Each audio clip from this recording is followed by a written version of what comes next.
Right. Well, welcome back, everybody, to the second clip of can't remember how many it is. I have to fill that bit in later. Is it 5 clips, 6 clips? Can't remember. Of the Andes 192K flight that I did in August 2022. Here we are, still on aerotow, but about to come off it. And just to recap, once we have built up height locally before starting on task, we'll then set off on task, and we'll be setting off more or less in that direction into those mountains, the Andes, which is pretty hostile, unlandable territory, where we've got to make sure we stay up because there's nowhere really much to land. And as I thought to myself when I was doing the task, even if you manage to land and survive, who would ever find you there? Whoa. Anyway, enough of that nonsense. I'm just going to grope for the keyboard because I can't see with the VR headset on to find the pause button and start us flying. Right, here we go. Here we go. Yeah, so the tug waggles its wings. Do you see that? And that is to tell me it wants me to come off aerotow. So unless I choose to release earlier than that, ultimately that's what it's likely to do. So I immediately head for the west-facing slopes on the mountain over here. And have a lot of fun seeing how high I can get in mountain lift and taking in the new scenery before setting off on task. Because the scenery is pretty cool, you've got to admit. Really lovely green mountains. I set off at a good pace after that, aiming towards the slopes that I can use to gain height ahead of reaching rising ground into the mountains. Sit back and enjoy the ride. That's all stuff I'm reading off of the screen in VR that you can't see for some reason. The screen capturing software doesn't capture it, but I can see it, and so I sort of read it off. So here we are, off aerotow. Not too good there. We get some speed on. We want to get to the good stuff as soon as possible. We want to hang around here, but nothing much is happening. I'm just taking some scenery. Just to remind you, this is a flight that I actually did in August. But using the setup in Condor, I can refly the task through a replay, and it still has all the virtual reality where I can look around, all that kind of stuff. But I'm not actually having to pay attention to the flying because my mate Bert in the back here, say hello Bert. Hello.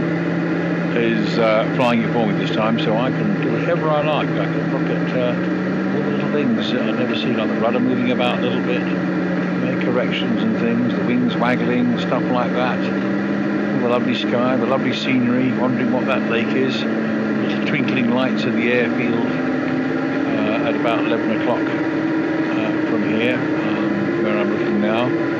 So here we go. So we're coming around this bit and hoping that perhaps in this fold here I'll find some lift, and sure enough I do. So I'm going to explore this just for the hell of it, but where I really want to get to is around that next big bluff, because I think that's where some even more serious stuff will happen with other greater heights. But it's fun just to go into these folds and just explore what you might find. You know, you can always just come diving out again, and you don't get trapped anywhere, and we're not going to hear. At least that's my assessment.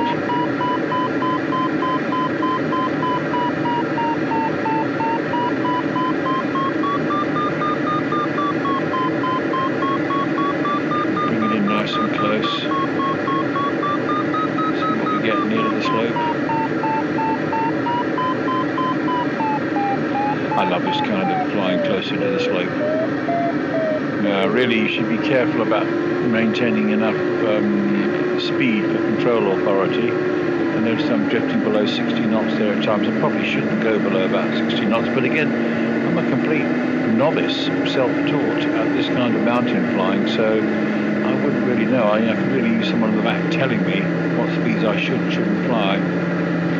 And if I am getting speed on now, it's probably more to do with the fact that I'm in sync and just want to get around that next bluff. So, you know, I made a bit of height, or at least maintained some height on that little excursion there, and shortened the distance to get around this bluff, because clearly I'm in quite bad sync. I suppose I could have moved out to the left further from the hill, because I'm a bit in the lee here, But I just enjoy seeing what happens in these situations because I've got plenty of options. I can always dive out to the left and out of it if I don't like what's going on. Plenty of height. And let's see what happens when we get around this bluff because I'm expecting good things quite soon when we get around here. Yeah, that's quite a height up there, isn't it? So if I can, that's a good indent there around this bluff.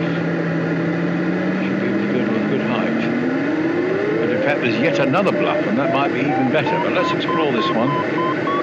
See what it gives us. Getting nice and close. I love this stuff, and even though the landscape is hardly what you call rendered in exquisite detail when you're that close in, my imagination renders it perfectly well. Yeah, I've obviously decided there's no point in dawdling with this. Let's just crack on round to this next one. We really want to get right round onto the west facing slopes. Yeah, this looks more like it.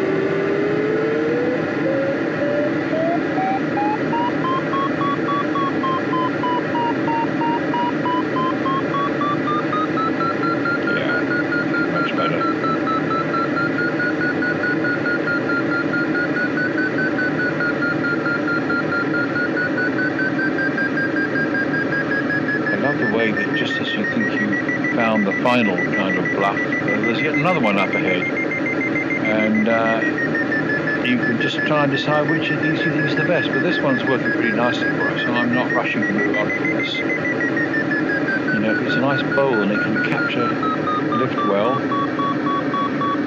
in my direction, I'm kind of slightly west of north here, so probably the wind's over there somewhere, isn't it, I should think. So let's just tuck into this bowl and explore which bits are working well, which bits aren't working so well. And we can move out again. It's all about exploring. I've also decided it's worth doing a beat here. So coming back round again. Yeah, because it's got the height as well, isn't it? Because I want to get as high as I can.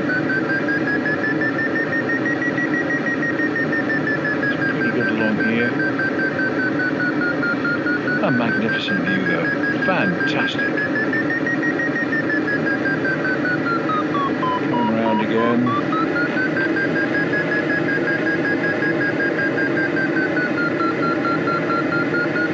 Love looking out into turns. Something about it. More time to decide where you're going to actually take the bank off and go in. This is all working pretty nice, and yeah, I'm going to stick here because the crown of that bit of hill is much lower than this, so let's see how this goes and we'll worry about the rest in a bit.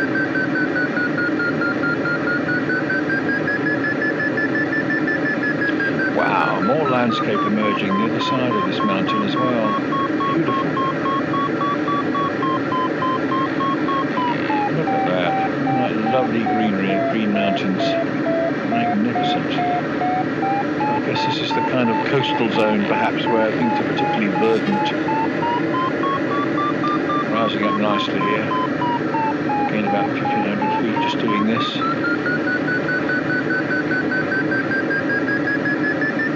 Magnificent.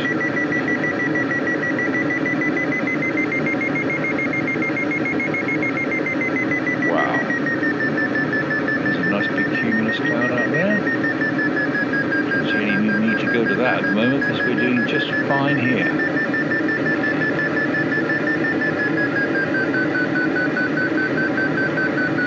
So this is the kind of situation where you definitely want to keep your speed on. You do not want to be lacking control authority when you're doing this kind of flying right out of hill stuff.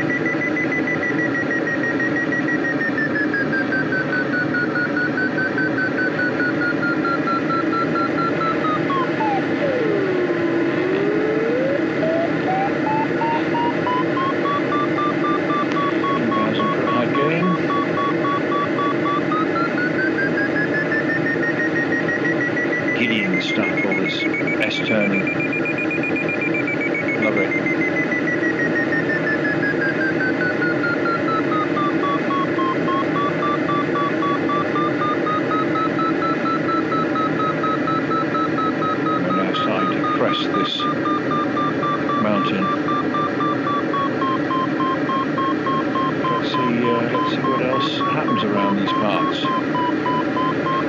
Going out along the spine now, just for fun.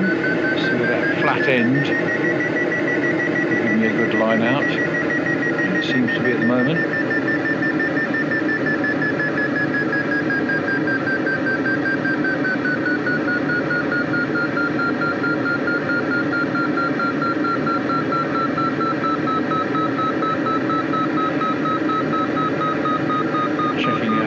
Base, which doesn't seem to be too far above us now.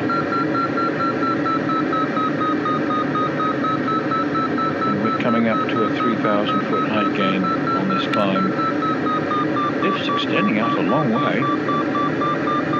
Particular lenticulars or anything do indicate there's anything to do with wave going on here. And I think it's probably just his compressibility effect of the air hitting the mountain. It's extending quite a long way out from it.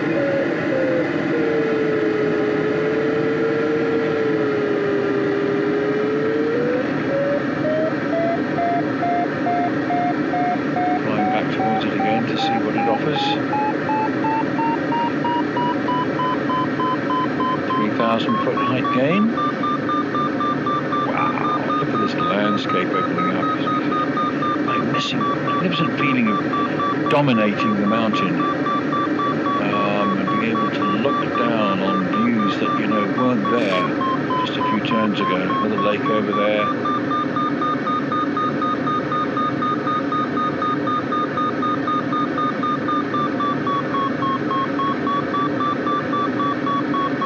And still we're climbing. And well.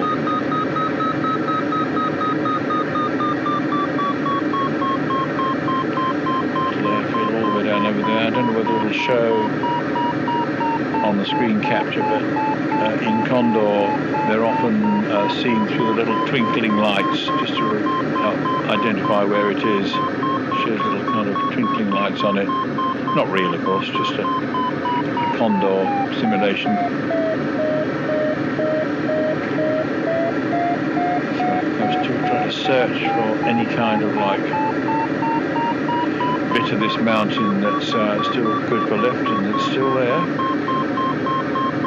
Not bad, and we're not rushing to do anything at the moment because we've not started on task.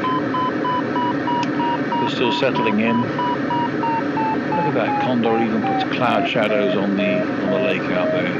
Lovely stuff. Yeah, so now we're above the cloud base for these cumulus clouds. I think I'm probably just trying to see just how high I can get here. Certainly got 3,500 feet. Still a bit of rift. Now we're heading right for a cumulus cloud. As I've said on some of the other clips, I'm not sure when you do a flight replay in Condor, I'm not sure whether it displays the clouds in quite the right position. Because sometimes I've been climbing in cloud, but on the replay it shows me either not in it at all, or either half in, half out of it. So, and just to say again, as I had on the previous videos, the artificial horizon, the blue sky and brown earth instrument there in the middle of the instrument panel, it does work in Condor. And I rely on it absolutely for the cloud flying that I do, obviously, but it doesn't work on the replay, so it just looks as though it's not doing anything. So you see, we're hanging around here, and we are still getting some really good lift. We're, pretty far above the mountain and off it, but this is good lift, and we're heading up to a 4,000 foot height gain when we first arrived at this slope. Phenomenal. I'll have some of that, thank you very much.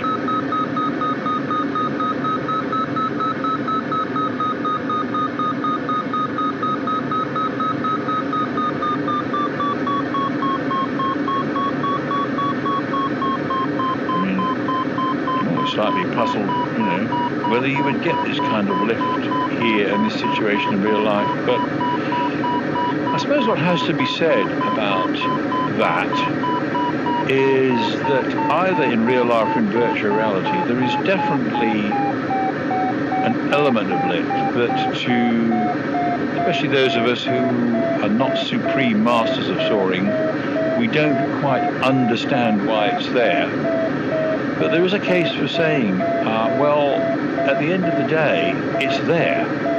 So just try and work it and see what you can get out of it. And I think part of your instincts, they work at a subconscious level, so that you may not know quite why you turned back at a certain point or did what you did, but you seem to be getting more good stuff than bad stuff. And I can only think that actually at a subconscious level, your mind is kind of mapping this stuff without knowing quite what is causing it to be there.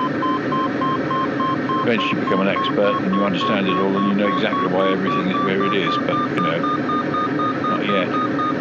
So we're still in good lift here. It's incredible. I mean, we're halfway up from cloud base to cloud top. Remarkable. I didn't know better. I would think it was to do with wave, but anyway, there you go. But it's a 4,500 foot height gain, still just hanging around this mountain.